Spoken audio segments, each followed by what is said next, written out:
지난주 우리 교회 설립 기념 감사 주일을 맞이해서 교회는 신비한 곳이다 말씀을 드렸습니다. 성도 하나님과의 관계는 성경에서 비밀이라고 말합니다. 그러니까 그 두 사람 당사자만 아는 겁니다. 그러나 그 비밀을 간직한 사람들은 삶의 결과로 열매로 나타나게 되었습니다. 우리는 하나님의 신비한 교회의 성도들로서 자녀들로서 그리스도의 제자들로서 하나님이 가지신 그 능력을 우리가 행사할 수 있도록 하나님은 그렇게 역사하십니다. 교회는 다양하죠. 아프리카에 있는 그런 교회들, 저 산골 오지에 있는 교회들, 수만 명이 모이는 교회들, 겨우 목회자와 한두 명의 노인들만 예배를 드리는 교회 다양합니다. 예배의 메시지도 설교의 수준도 세상 지식으로 따지면 천차만별입니다. 그러나 예수 그리스도의 이름으로 세워진 교회는 본질적으로 동일합니다. 하나님을 믿고 예수 그리스도의 복음이 증거되는 것이 교회인 줄 믿습니다. 이것을 알지 못하고 경험하지 못했다고 하면 죄송하지만 교회에 등록된 성도, 교회에 출석하는 성도이지만 정말 성도일까? 우리는 의심할 수밖에 없습니다. 스펄전 목사님에게 어떤 성도가 상담을 요청해 왔었습니다. 제가 교회 다니면서 신앙생활을 한 지가 수십 년 되었는데 교회를 여러 군데 옮겨 다녔습니다. 이 교회도 가보고 저 교회도 가보고. 근데 교회마다 문제가 다 있습니다. 목사님은 참 고명하시고 많은 것들을 경험하신 훌륭한 목사님이시니까 문제가 없는 교회 좀 소개해 주시면 안 되겠습니까? 스펄전 목사님이 말을 했습니다. 그래요. 근데 저는 그런 교회를 지상에서 보지를 못했습니다. 혹시 당신이 그런 교회를 찾으면 저에게도 알려주시면 제가 그 교회에 출석해서 성도가 되겠습니다. 그리고 한 가지, 절대 그런 교회를 당신이 만났더라도 당신이 그 교회를 등록하지 마십시오. 왜냐하면 당신 때문에 교회가 완전해지지 않을 테니까. 이렇게 말을 했다는 겁니다. 지상의 교회는 완전한 교회가 없습니다. 아무리 하나님의 자녀가 되었다고 할지라도 사람들이 모인 곳에는 항상 문제가 발생할 수밖에 없기 때문에 그렇습니다. 그래서 혹시 교회에 문제가 있다 하고 생각이 되면 우리는 스스로 경성하고 조심하고 내 자신을 살펴보아야 합니다. 어떤 분이 요나서를 설교하시면서 그러더라고요. 세상의 모든 문제는 요나. 예? 한번 해보십시오. 자, 오른손잡이는 오른손 내고 왼손잡이는 왼손 내서 자, 교회에 문제가 있고 가정에 문제가 있고 사회에 문제가 있으면 먼저 누구를 보라고요? 요나. 얘기를 하면서 다시 요나. 예. 내가 먼저 문제예요. 내 안에서 문제를 찾아야 돼. 그래야 해답의 실마리가 풀려나갑니다. 오늘 데살로니가 교회를 여러분들과 함께 좀 생각하면서 어떻게 하면 이 데살로니가 교회가 그 지역에 있는 그 지역을 뛰어넘어서 아주 합당하고 아름다운 교회로 소문이 났는데 어떻게 하면 그런 교회를 구성하고 만들어갈 수 있겠는가 하는 것을 오늘 말씀드리고자 합니다. 사도 바울 일행은 2차 선교 여행 중에 소아시아 지역만을 돌아보려고 했는데 하나님이 환상을 통해서 마게도냐로 가라고 말씀을 하셨습니다. 소아시아 지역은 지금으로 말하면 터키, 트르키예 지역이 소아시아 지역입니다. 1차 선교여행을 했던 곳, 그것을 돌아보면서 2차 선교여행을 마감하려고 했는데 무시아라고 하는 곳에 이르렀을 때 비두니아로 가고 싶었어요. 그런 마음이 간절했는데 가는 길이 다 막히는 겁니다. 그리고 하나님이 환상을 통해서 말씀합니다. 마게도냐 사람이 건너와서 그 에게의 바다죠. 그 바다를 건너와서 우리를 좀 살려달라 하는 환상을 보고 어쩔 수 없이 그는 드로아에서 배를 타고 사모드라게를 직행해서 이튿날 네아폴리로 가고 그 다음에 죄송합니다. 드로아에서 떠나서 빌립보까지 가게 되었습니다. 여러분 사도행전 16장 11절에 보면 마게도냐 지역에 복음을 전하서 맨 첫 번째 성이 어디입니까? 빌립보 성입니다. 빌립보 성에서 복음을 전하다가 빌립보 감옥에 갇히게 되었습니다. 지도를 좀 보시면 사도 바울이 어떻게 해서 마게도냐 지역으로 갔었는지를 제가 한 부분만 이렇게 잘랐는데요. 드로아에서 배를 타고 네아폴리로 가서 빌립보에 가서 그 다음에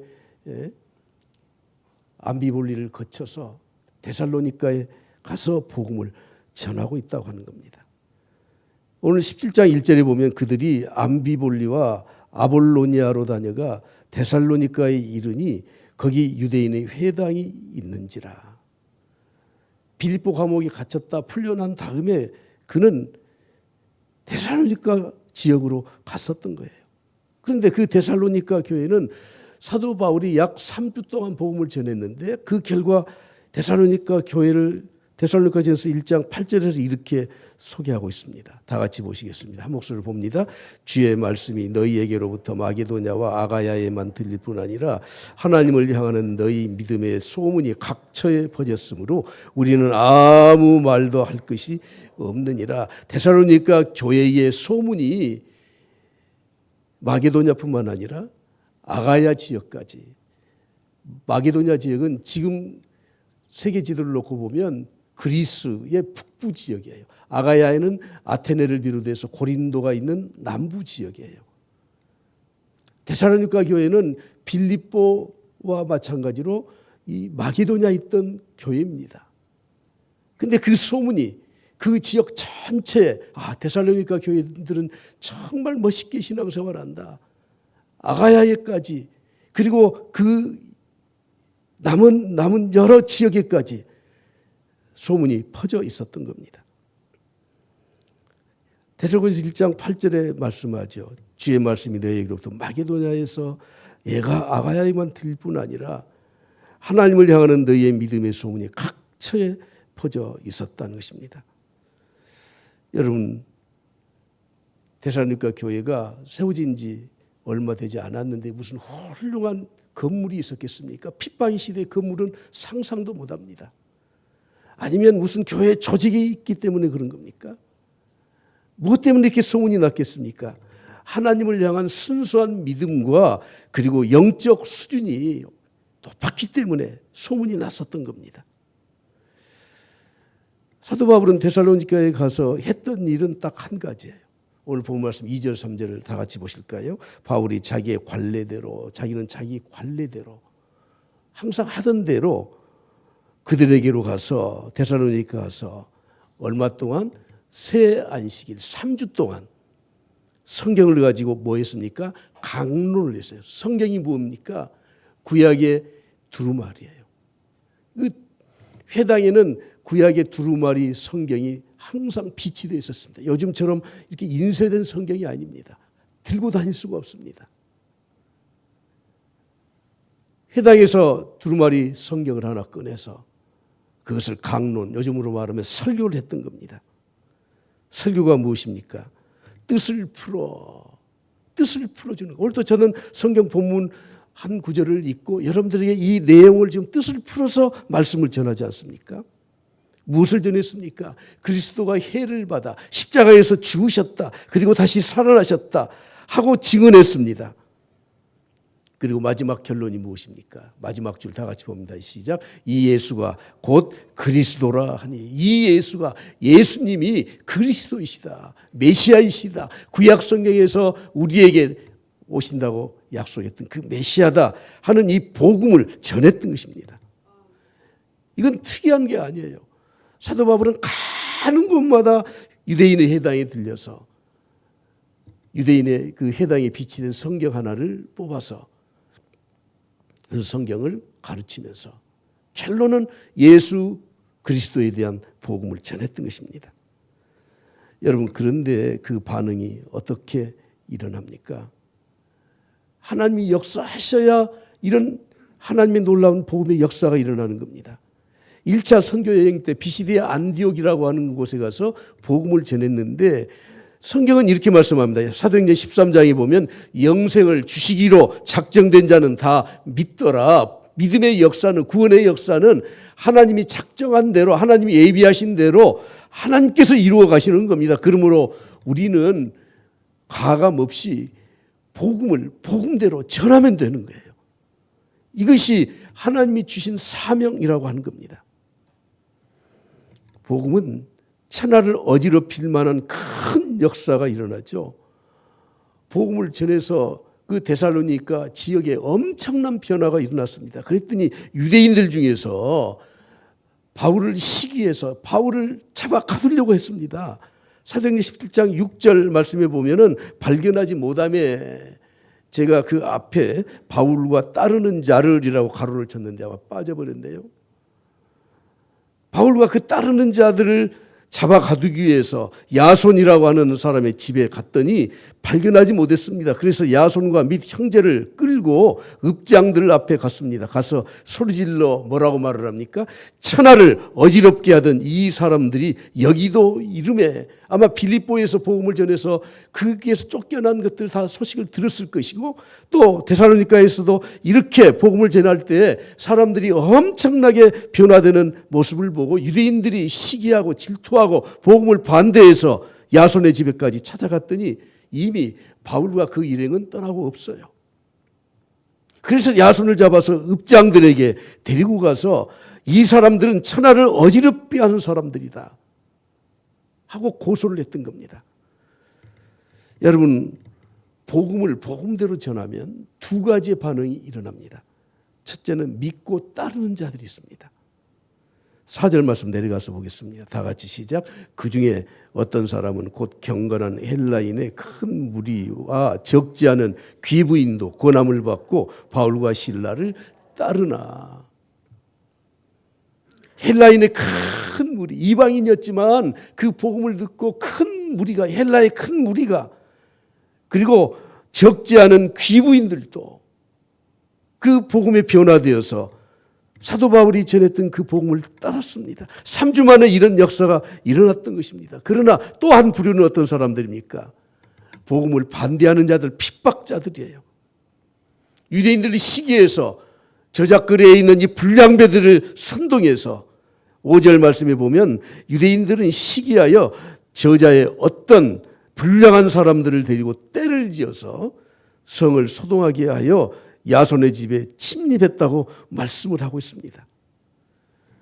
오늘 또 제가 하나님 말씀을 펴놓고 이 본 말씀 읽고 풀어서 해석하고 말씀을 전할 때 여기에 앉아 계신 우리 성도들 100%가 모두 다 하나님의 말씀에 감동이 되고 하나님의 말씀에 무릎 꿇고 바울과 실라를 따르는 것처럼 오늘 하나님의 말씀을 듣고 따르는 자들이 우리 교회는 100%인 줄 믿습니다.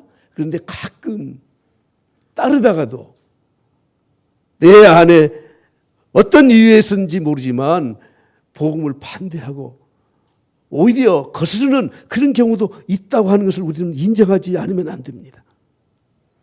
오늘 다시 한번 오늘 17장 6절 말씀을 보십시오. 여기 보면 천하를 어지럽게 하던 이 사람들이라고 말씀합니다.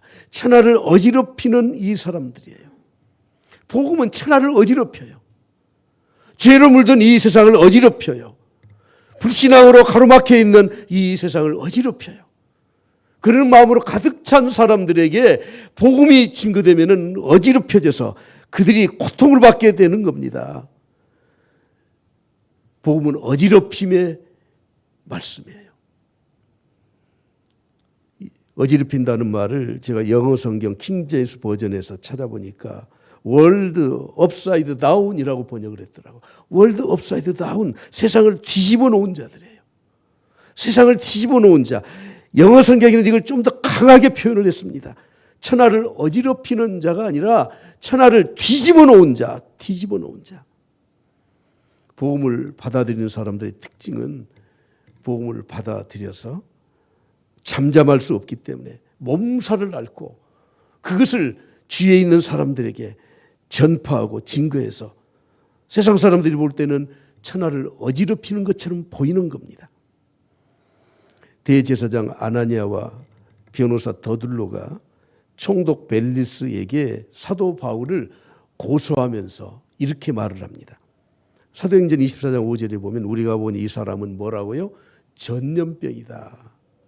전염병이다. 지난번 성경에는 연병이다. 포스틸런트라고 영어 성경에는 번역이 있는데 이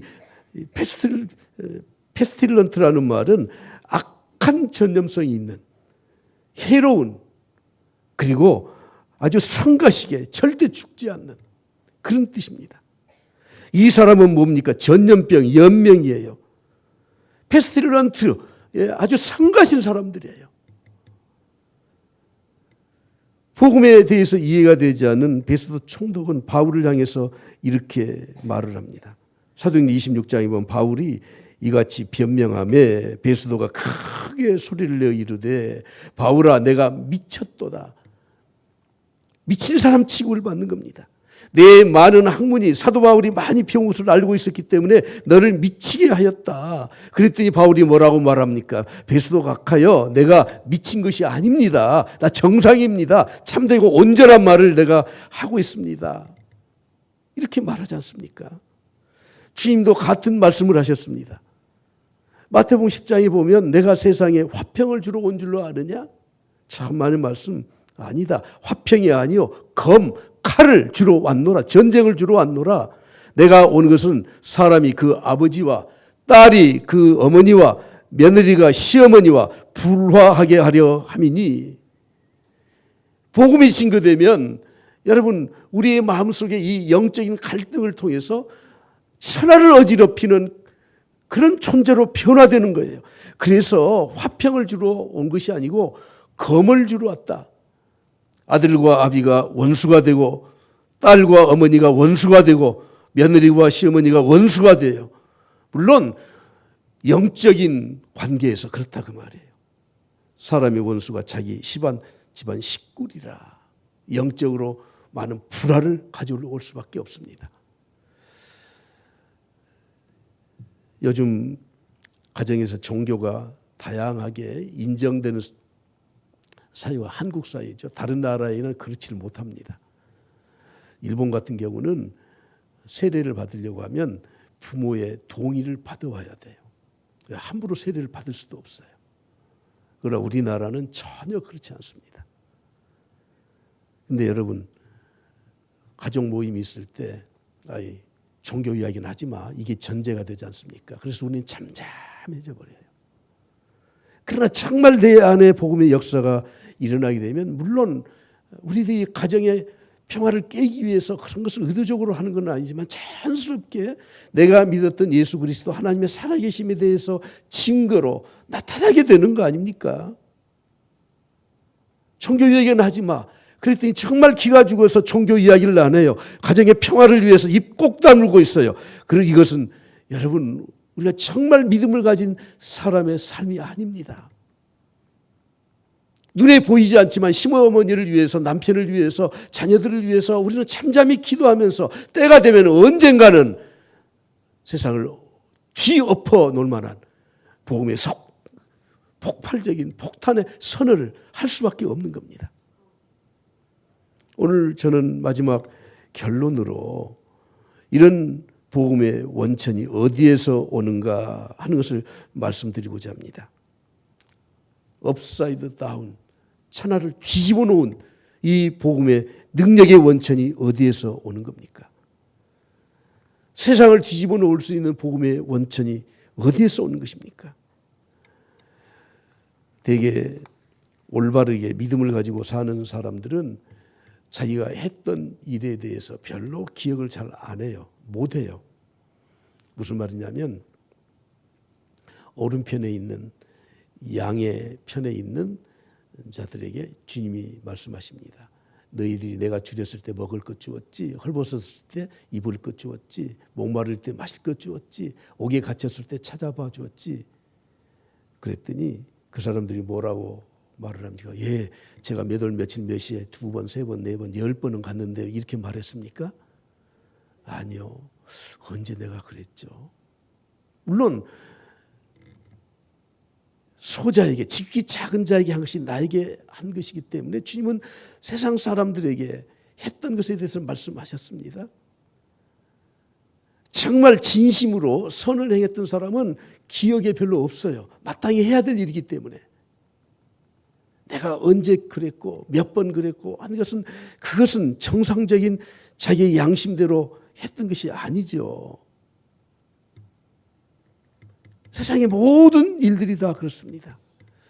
대학 입시가 끝나면은 수석으로 합격했던 그 학생들 찾아가서 인터뷰를 하면은 꼭 그 짜고 하는지 모르겠어요. 저는 쪽집게 과외는 안 받았습니다. 왜 그 말을 그때 합니까? 학교에서 가르쳐준 대로 교과서에 충실하게 에이스 복습 잘했더니 어떻게 하다 보니까 내가 1등 했습니다.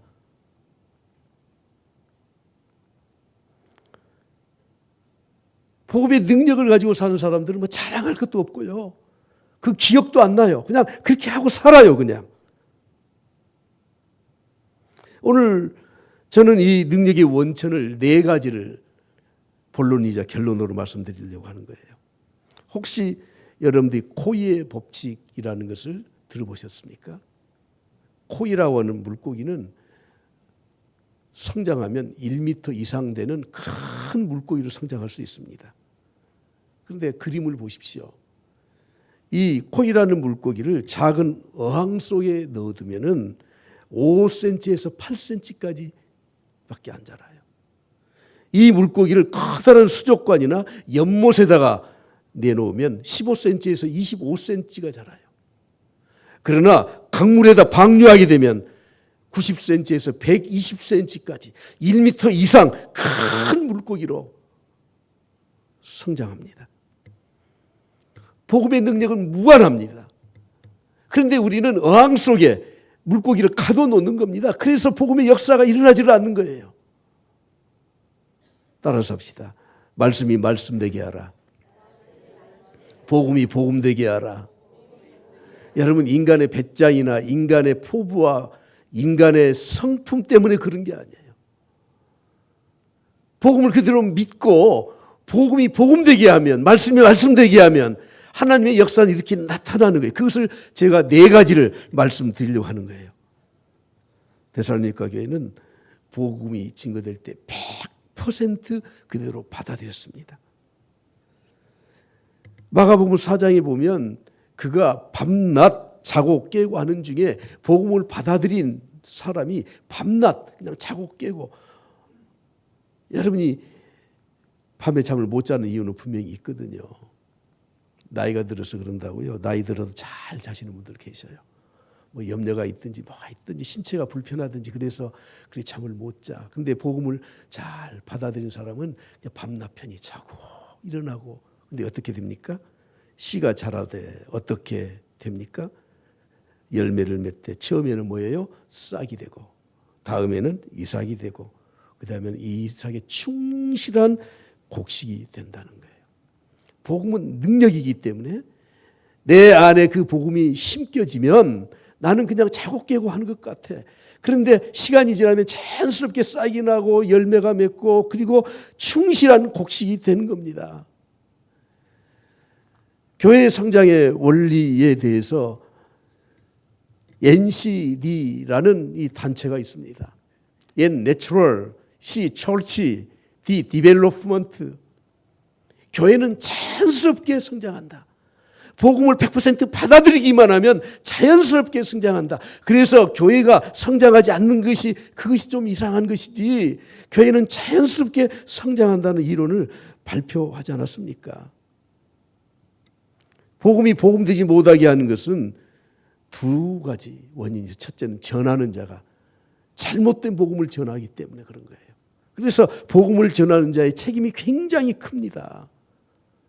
그러나 두 번째로 복음을 복음대로 전함에도 불구하고 받아들이는 자가 받아들이지 않으면 복음이 이렇게 성장할 수가 없는 겁니다. 사도 바울은 2차 선교행 중에 빌립보를 거쳐서 갈라디아로 가고 그리고 베레아라고 하는 곳을 거쳐서 아테네로 내려가요. 기대를 했습니다. 갔더니 많은 철학자들이 관심을 가져요. 그들이 모여서 많은 논쟁을 했습니다. 다음 주에도 또 와. 그래서 또 가서 논쟁을 했습니다. 그런데 얻은 성도가 없어요. 없어. 몇 사람만. 그래서 어쩔 수 없이 아테네를 떠나서 고린도로 가지 않습니까? 사도 바울은 가는 곳마다 빌립보나 데살로니가나 베레아나 아테네나 고린도나 가는 곳마다 똑같은 메시지를 전해요. 그런데 받아들이는 사람들이 받아들이지를 않아.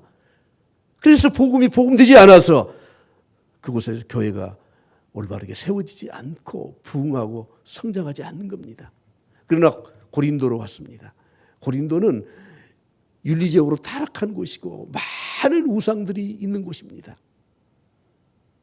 그런데 그곳에 브리스길라 아굴라 부부가 같이 동역을 하면서 그들이 복음을 받아들였더니 고린도 교회가 튼튼하게 세워졌다고 하는 거예요. 요즘 말세가 되면 특징이 있습니다. 그 특징이 무엇입니까? 사람들이 귀가 가려워서 자기의 사욕을 쫓을 스승을 많이 두고 정말 복음을 전하는 것은 외면한다는 거예요. 오늘 복음의 핵심이 무엇입니까? 예수 그리스도의 죽으심과 부활과 그리고 재림이라고 하는 겁니다. 오늘 저는 첫 번째 이 복음의 역사가 일어나는 그 능력의 원천은 복음을 100% 받아들이는 바로 이것에서 우리 교회가 어떤 말씀이 우리에게 주어지든지 그것이 하나님의 말씀이면 100% 아멘으로 받아들일 수 있기를 간절히 바랍니다. 그런데 이 복음은 메마른 지식이 아니에요. 이 복음은 성령의 능력으로 증거되는 겁니다. 데살로니가전서 1장 5절 말씀해 보면 이는 우리 복음이 너희에게 말로만 이룬 것이 아니라 또한 빨간 것이 보십시오. 시작. 능력과 성령과 큰 확신으로 된 것이니라. 능력과 성령과 큰 확신으로 된 거라고 하는 거예요. 복음의 증거는 이론을 가지고 접근하는 게 아닙니다. 물론 활자로 기록된 하나님 말씀이기 때문에 그것을 읽고 그것을 해석하는 단계가 필요하지만 그 복음을 전하는 과정에서는 성령의 능력이 함께해야 된다는 거예요. 복음이 증거되어서 믿음의 확신을 가지면 인생이 바뀌는 줄 믿습니다. 어떻게 바뀝니까? 지옥 백성이 천국 백성으로 바뀝니다. 영접하는 자, 곧 그 이름을 믿는 자들에게는 하나님의 자녀가 되는 권세를 주셨다고 말씀하지 않습니까? 100% 말씀을 믿고 성령의 역사하심으로 그것을 받아들이면 지옥이 천국으로 바뀌는데 죽어서만 천국 가는 것이 아니라 이 땅에 살면서도 지옥과 같은 삶을 천국의 삶으로 하나님이 바꿔주십니다. 무엇이 바뀝니까? 불가능한 것이 가능한 것으로 하나님 바꿔주셔요. 내게 능력 주시는 자 안에서 내가 모든 것을 할 수 있느니라. 복음 안에서는 내가 무슨 어떤 것이든 나는 할 수 있다 하는 확신과 그런 능력을 하나님이 우리에게 주십니다. 예수의 이름으로 나는 일어서리라. 주가 주신 능력으로. 할렐루야. 예. 성령으로 그 능력을 받아들이면 불가능하게 보이는 것들이 가능하도록 하나님이 바꿔주셔요. 무엇이 바뀝니까? 항상 인생에 가로막혔던 것이 형통함으로 바뀐다고 말씀하고 있습니다. 요셉은 애굽에 종살이 하기 위해서 노예로 팔려가지 않습니까? 창세기 39장이 말씀합니다. 하나님이 함께 하심으로 형통한 자가 돼요. 형통한 자가 돼요. 형통한 사람으로 하나님이 함께 해주셔요.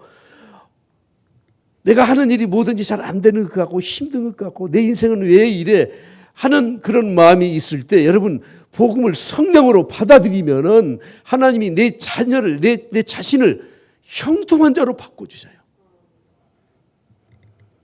그래서 바울사도는 고린도전서 4장에서 말씀합니다. 하나님의 나라는 뭐에 있지 않아요? 말에 있지 않아요. 논리적인 말에, 지식에 있지 않습니다. 어디에 있어요? 예, 능력에 있어요. 능력에. 성령의 능력이 있어요. 그 능력이 무엇입니까? 성령이 너에게 임하시면 너희가 권능을 받고, 권능은 헬라어로 뚜나미스라는 말이에요. 뚜나미스라는 말은 영어로 다이나마이트라는 말이에요. 다이나마이트와 같은 능력이 복음의 능력이라는 것을 우리에게 말씀합니다. 그래서 우리는 세상을 다 산 다음에 이렇게 찬송을 해야 돼요. 찬송가 384장에 보면 나의 갈 길 다 가도록 예수 인도하시니 그의 사랑 어찌 큰지 말로 할 수 없도다. 성령 감화 받은 영혼 하늘나라 갈 때, 이젠 다 살았으니까 과거형이잖아요. 그래서 저는 3절을 좋아합니다. 영영 부를 나의 찬송 예수 인도하겠네. 이거 아니잖아요. 영영 부를 나의 찬송 예수 인도하셨네. 다 같이 영영 부를 나의 찬송 예수 인도하셨네. 이게 형통한 삶이에요. 이게 불가능을 가능으로 바꾼 삶이에요. 이 고백이 지옥에서 천국으로 바뀐 삶의 고백이에요. 사도 바울은 문제가 많은 고린도 교회에 복음을 어떻게 전했다고 고백하고 있습니까? 고린도서 2장 4절에 말씀합니다. 내 말과 내 전도함이 설득력 있는 지혜의 말로 하지 아니하였다. 뭘로 했습니까? 다 같이 시작. 다만 성령의 나타나심과 능력으로 했다고 말씀을 하고 있습니다. 여러분, 데살로니가 교회에 좋은 소문이 나고 그 좋은 교회가 만들어진 것은 사도 바울이 겨우 3주 동안, 신학자들은 그보다 좀 더 있었을 거다, 몇 개월 있었을 것이다, 아무튼 3주나 몇 개월이나 비슷비슷하잖아요. 그러나 복음을 어떻게 했어요? 100% 받아들였어요. 그리고 그 복음이 사람의 지혜의 말이 아닌 성령의 능력으로 복음이 증거되고, 그것을 성령의 능력으로 받아들였습니다. 세 번째, 데살로니가 교회 성도들은 성령의 능력으로 증거된 복음을 어떻게 했습니까? 복음을 받을 때 회개했었다는 거예요. 회개. 데살로니가 지역은 우상이 성행한 지역입니다. 온통 도시가 다 우상 숭배로 가득 차 있는 곳입니다. 물론 그때 당시에 우상 섬기지 않는 도시가 없었지만, 그러나 그들은 회개했습니다. 데살로니가전서 1장 9절 이후를 보십시오. 그들이 우리에 대해 스스로 말하기를 우리가 어떻게 너희 가운데 들어갔는지와 너희가 어떻게, 자, 빨간 글씨 시작. 우상을 버리고 하나님께로 돌아와서, 우상을 버리고 하나님께로 돌아왔습니다. 회개했습니다. 회개. 우상이 무엇입니까? 바울과 바나바가 1차 선교 여행을 하던 중에 주피터와 헤르메스로 착각하면서 이 두 사람을 신성시했지 않습니까? 사도행전 14장 15절에 말씀합니다. 어찌하여 이러한 일을 하느냐? 우리도 여러분과 같은 성정을 가진 사람이다. 여러분들에게 복음을 전하는 이유는 바로 이런 헛된 일을 하지 않기 위해서 그런 것이다. 이런 헛된 일, 우상 섬기는 일, 이런 일을 하지 않도록 하기 위해서 우리가 복음을 전하는 것이다. 가는 곳마다 사도 바울의 메시지는 통일했습니다. 데살로니가 교회 성도들은 복음이 전거될 때 그것을 받아들이고 회개했습니다. 우상을 섬겼던 것을 회개하고 하나님께로 돌아왔기 때문에 그런 놀라운 역사가 일어나게 된 줄 믿습니다. 여러분, 오늘 또 말씀을 듣는데 그래, 그런 말씀도 있지, 괜찮네? 이건 회개가 아닙니다.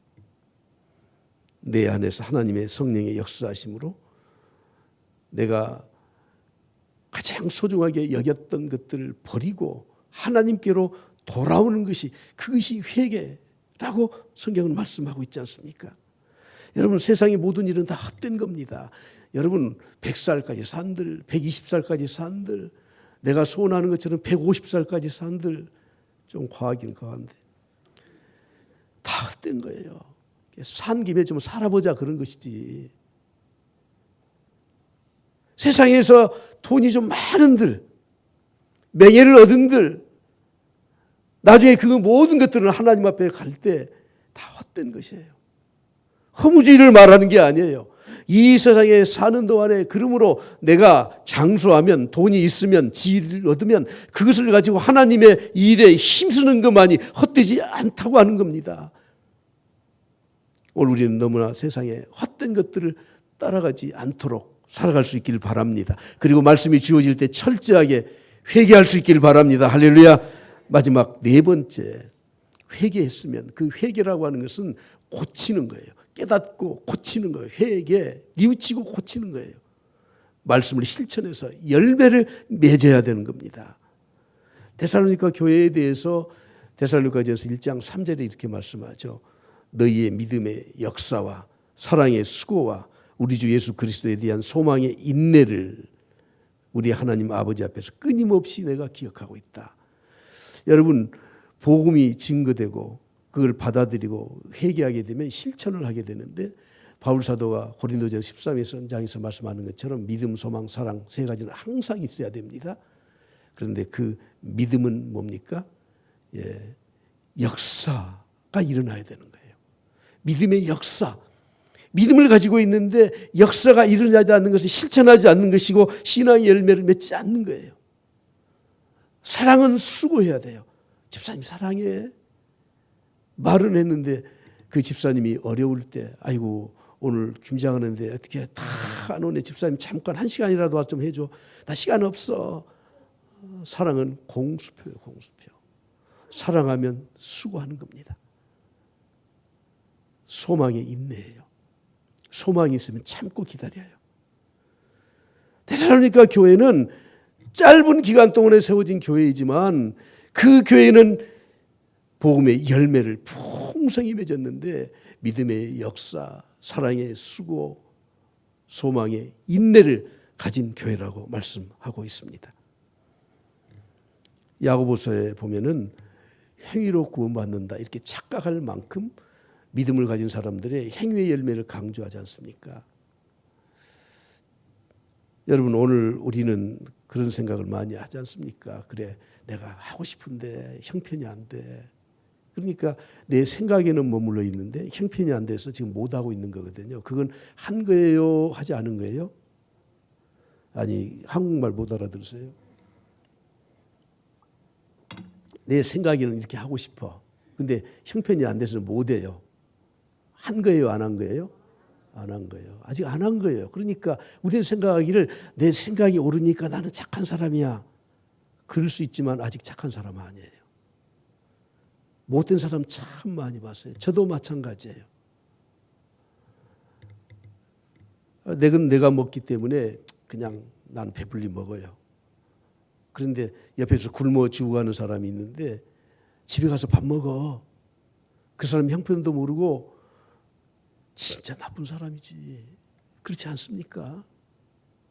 내가 가진 거 반을 나눠주면서 그 사람이 굶어가는 사람을 이렇게 세워줘야 되는 거지. 야고보서는 그걸 강조하는 겁니다. 너희가 믿음을 가졌느냐? 생각을 하고 있느냐?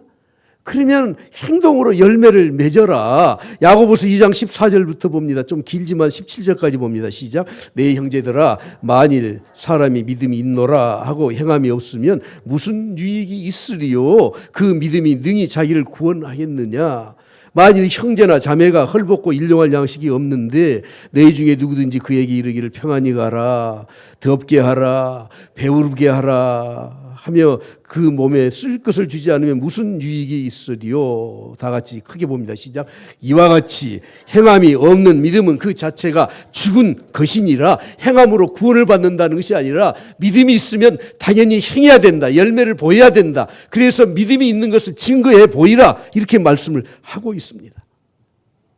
여러분 우리의 생각에만 머무르 있는 건 실천하지 않는 겁니다. 나쁜 사람입니다. 나쁜 사람은 이렇게 해석하더라고. 나뿐인 사람이래요.